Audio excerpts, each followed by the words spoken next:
स्वरूपं निजबोधरूपं योगीन्द्रमीशं बहुरोगिवैद्यं श्रीमद्गुरुं नित्यमहं नमामि। ॐ यं ब्रह्मा वरुणेन्द्ररुद्रमरुतः स्तुनवन्ति दिव्यैस्तवैः वेदैः साङ्गपदक्रमोपनिषदैः गायन्ति यं साङ्गं ध्यानावस्थिततद्गतेन मनसा पश्यन्ति यं योगिनो यस्यान्तं न विदुः सुरासुरगणा। देवाय तस्मै नमः, देवाय तस्मै नमः। नारायणं नमस्कृत्य नरं चैव नरोत्तमं देवीं सरस्वतीं व्यासं ततो जयमुदीरये। बोलिए लक्ष्मी नारायण भगवान की जय, कार्तिक मास की जय हो। कार्तिक मास का चौथा अध्याय, जिसमें नारद जी कहते हैं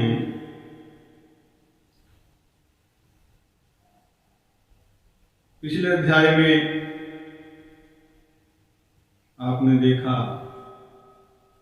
कि भगवान ने कार्तिक मास का किस प्रकार से महत्व बताया, और महत्व बताने के बाद सबको बता करके इंद्र की जो देवताओं के राजा हैं उनको कार्य दिया कि जो भी कार्तिक का व्रत करे उनको मेरे लोक में लेकर के आए।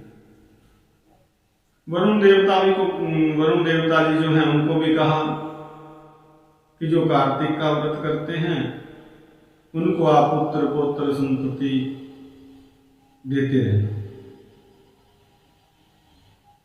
और बता भी दिया भगवान ने कि कोई भी तीर्थ व्रत यज्ञ ऐसा नहीं है जो इतनी आसानी से मेरे लोक में पहुंचा दे, मेरे पास पहुंचा दे।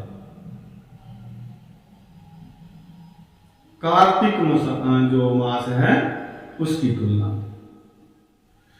तो कथा सुनाते हुए राजा पृथु को नारद जी आगे कहते हैं कि ऐसा कह करके विष्णु भगवान जो है मत्स्य रूप धारण करके, एक मछली का रूप धारण करके विंध्यवासिनी कश्यप ऋषि की अंजुलि में पहुंच गए। अंजुलि उसमें जल था, ऐसे जल से अंजलि ली, उसमें जो है मछली का छोटी सी मछली का रूप बना करके भगवान पहुंचे। तो उन ऋषि ने दया करके उस मछली को अपने कमंडलू में रख दिया। ऋषि लोग कमंडलू पास में रखते हैं तो उसमें रख दिया। वह जब कमंडलू में न अट सका, वो जो मत्स्य था वो धीरे धीरे बड़ा होने लगा, कमंडल छोटा पड़ गया उसके आकार के अनुसार। तो उसने क्या किया, उसे निकाला और एक कुएं में डाल दिया, पास में जो कुआं। फिर उसने अपने आकार को बढ़ाना शुरू किया, मत्स्य ने, मछली ने, समझ लो। और वो कुएं में भी ना समा पाए। तब कुएं से निकाला और पास में एक तालाब था, तालाब में उसको डाल दिया। आकार और बढ़ा बहुत जल्दी से, सारे तालाब को व्याप्त कर लिया। अब देखा कि इतना बड़ा तो और कोई तालाब भी नहीं है आसपास, समुद्र था। तो कश्यप ऋषि जी ने क्या किया कि वहां से निकाल करके तालाब से उसको समुद्र में डाल दिया।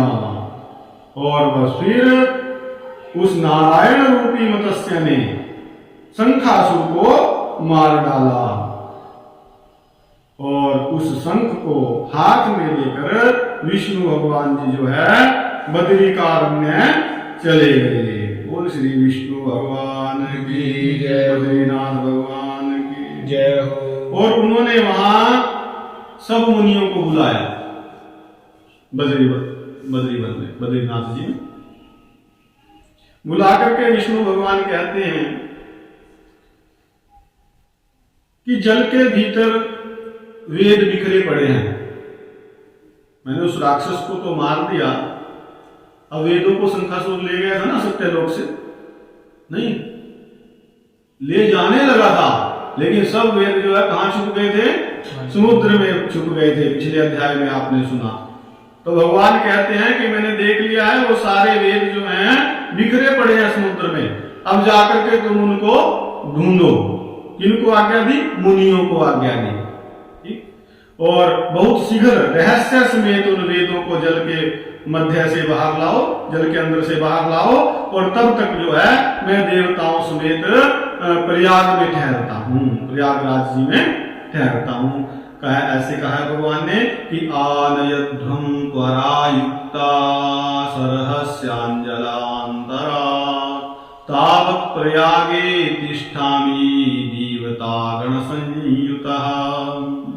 तो आगे नारद जी कहते हैं कि इसके बाद तपोबल से युक्त जो ऋषि मुनि थे, उन सब मुनीश्वरों द्वारा बीज और यज्ञ मंत्रों सहित सब वेद जो है जल से बाहर निकाले गए।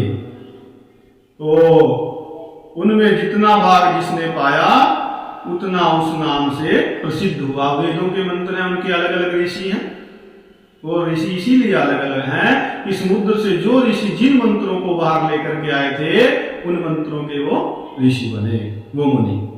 तो हे राजन, तब से उस भाग का वही ऋषि हुआ, और उसके बाद जो है सब मुनीश्वर जो है प्रयाग में चले गए, प्रयागराज में, और पाए गए वेदों को विधाता सहित भगवान को दे दिया।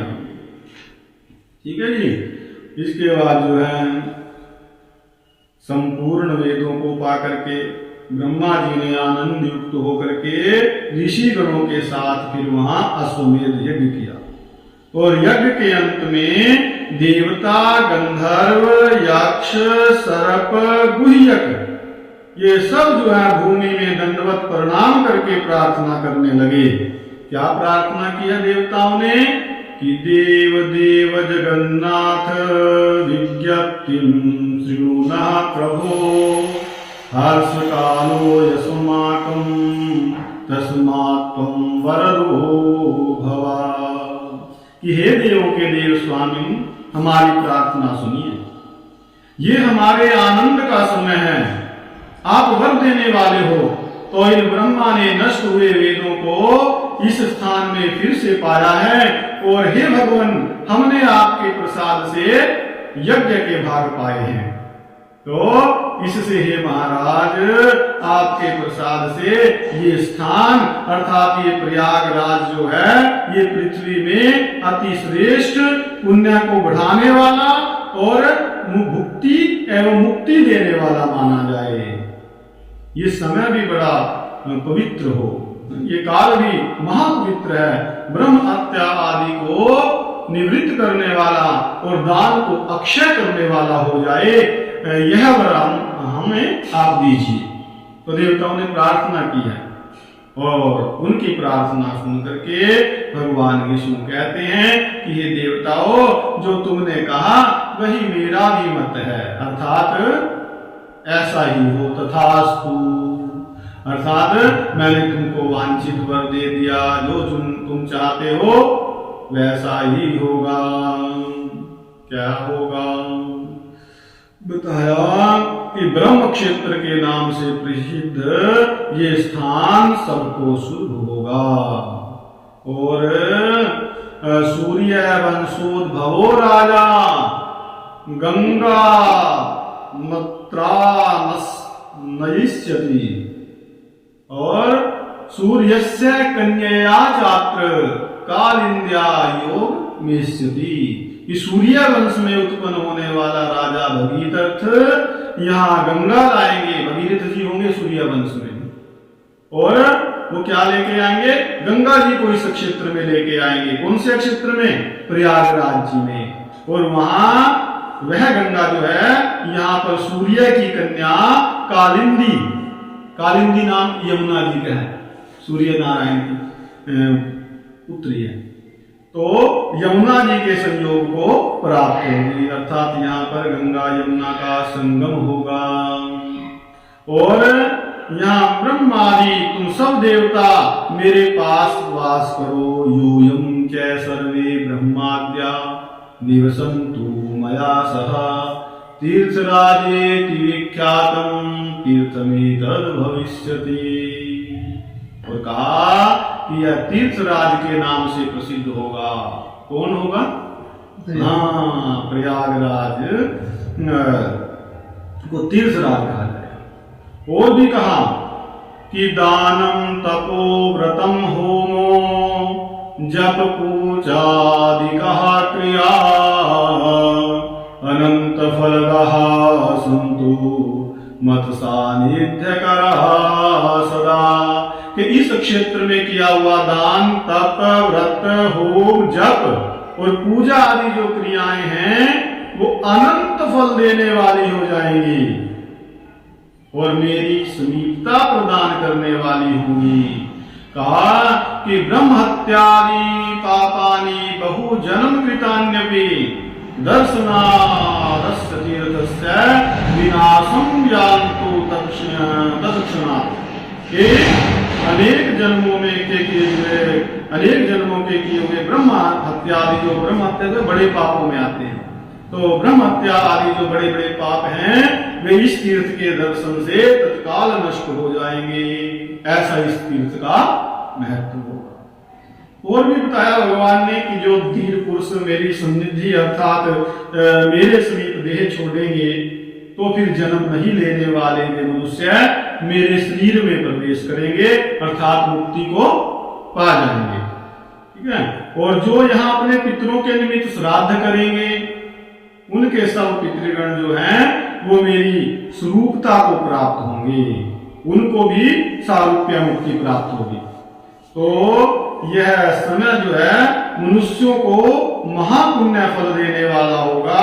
और मकर के सूर्य आने पर, अभी तक तो कार्तिक मास के बारे में बताया, अब साथ ही जो भगवान नारायण हैं वो बताते हैं माघ मास के बारे में भी थोड़ा सा यहाँ बता रहे हैं, संकेत कर रहे हैं कि मकर के सूर्य आने पर स्नान करने वाले पुरुषों के पापों का भी ये तीर्थ जो है नाश करेगा। माघ मास में मकर में सूर्य आता है, तो माघ मास में मकर के सूर्य आने पर प्रातः काल स्नान करने वाले जो मनुष्य हैं उसके दर्शन से ही पाप ऐसे दूर हो जाएंगे जैसे सूर्य से अंधकार दूर हो जाता है। और सालोकत्वं सासमीपत्वं सारूप्यं चैत्रयं क्रमात् निर्णाम ददाम्यहं स्नानैर् माघे मकरगेरवौ। माघ मास का एक और बहुत बड़ा महत्व भगवान ने यहाँ पर बताया है कि 3 प्रकार की मुक्ति यहां बताई भगवान ने, एक सालोक्य, एक सामीप्य और एक सारूप्य।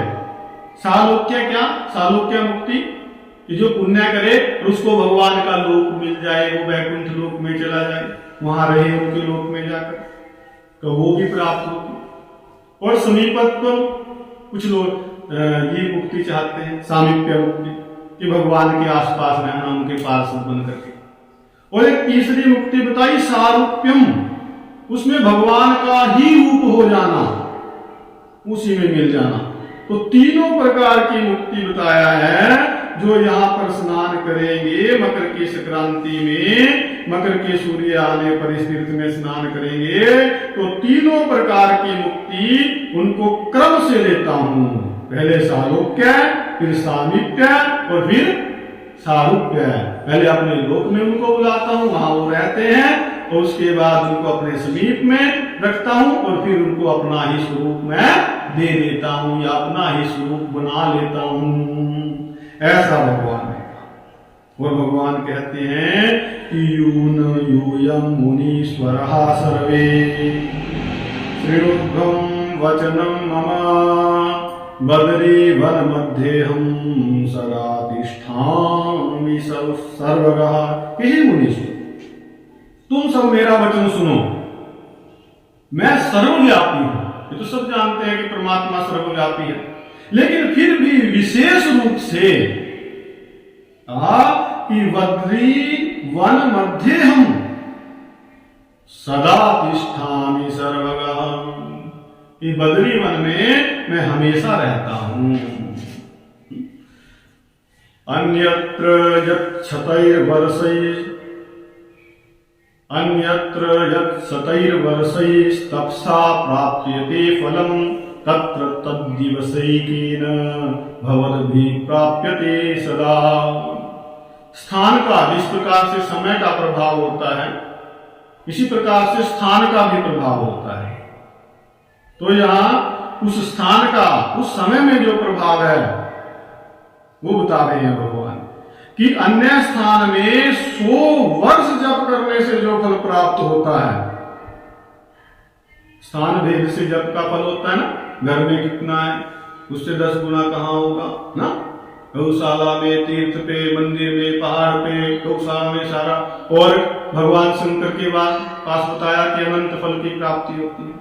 तो इसी प्रकार बताया इस स्थान पर 100 वर्ष जप करने से जो फल प्राप्त होता है, किसी और स्थान में, सामान्य स्थान में अगर कोई जप करता है वो 100 वर्ष जप करे, वो बताया कि तुम्हें वहां एक दिन में, केवल एक दिन वहां रह करके जप करे तो 100 साल में जितना जप मनुष्य कर सकता है उतना फल प्राप्त हो जाएगा। मतलब एक वर्ष में दिन होते हैं 365, तो 100 वर्ष में 36,500 गुना फल प्राप्त होता है। ये स्थान भेद का फल है।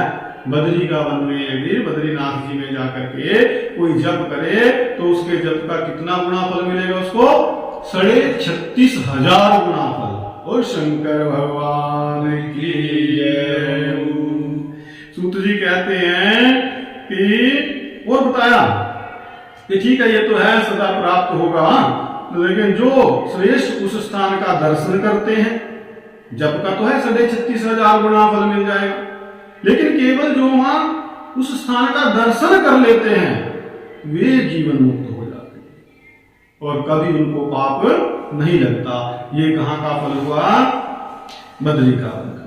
तो हे देवों के देव, श्री भगवान देवताओं से ऐसे कह करके ब्रह्मा समेत वहीं पर अंतर ध्यान हो गए। सूत जी बता रहे हैं कि हे देवों के देव, श्रीमान देवताओं में ऐसे कह करके, देवताओं को ये सब बता करके ब्रह्मा जी समेत वहीं पर वो अंतर ध्यान हो गए। और इंद्र आदि सब देवता जो हैं वो भी अपने अपने अंशों से वहां स्थित हुए और अंतर ध्यान हो गए। तो क्या कहते हैं नारद जी और सूत जी क्या कह रहे हैं यहाँ कि इमाम कथां शृणुयान् नरोत्तमो यह श्रावेद वापि विशुद्ध चेतः सतीर्थराजं बदरे वनं यत् गत्वा फलं तत् समाप्नुयाच्च। के जो उत्तम प्राणी शुद्ध चित्त होकर के इस कथा को सुनेंगे। अब जैसे आप सब लोग कथा सुन रहे हैं, इस कथा को सुनने का भी महत्व है। और जैसे पंडित जी सुना रहे हैं, इनकी सुनाने का, या कोई सुनाता है आप यहां से सुन करके किसी को सुनाएं, तो सुनने और सुनाने का क्या महत्व है वो बताया कि जो उत्तम प्राणी शुद्ध चित्त से इस कथा को सुनेंगे या सुनाएंगे वह तीर्थराज अर्थात प्रयाग और बद्री वन में जाने से जो फल मिलता है उसको अपने घर बैठे प्राप्त कर लेंगे। ऐसा सूत जी ने यहाँ पर चौथे अध्याय के 30वें श्लोक में कह करके और इस अध्याय को विश्राम दिया है। तो श्री पद्म पुराण के अंतर्गत कार्तिक महात्म्य का ये चौथा अध्याय विश्राम को प्राप्त होता है। बोलिए कार्तिक मास की जय, लक्ष्मी नारायण भगवान की जय, बोलिए सभी देवी देवताओं की जय हो, सभी सिद्धों की जय हो, सभी संतों की जय हो, सभी ब्राह्मणों की जय हो, सभी भक्तों की जय हो, सभी तीर्थों की जय। बोलिए अपने अपने गुरु महाराज की जय, धर्म की जय हो, धर्म का विनाश हो, प्राणियों में सद्भावना हो, इस प्रकार जय काय वीर बजरंगी।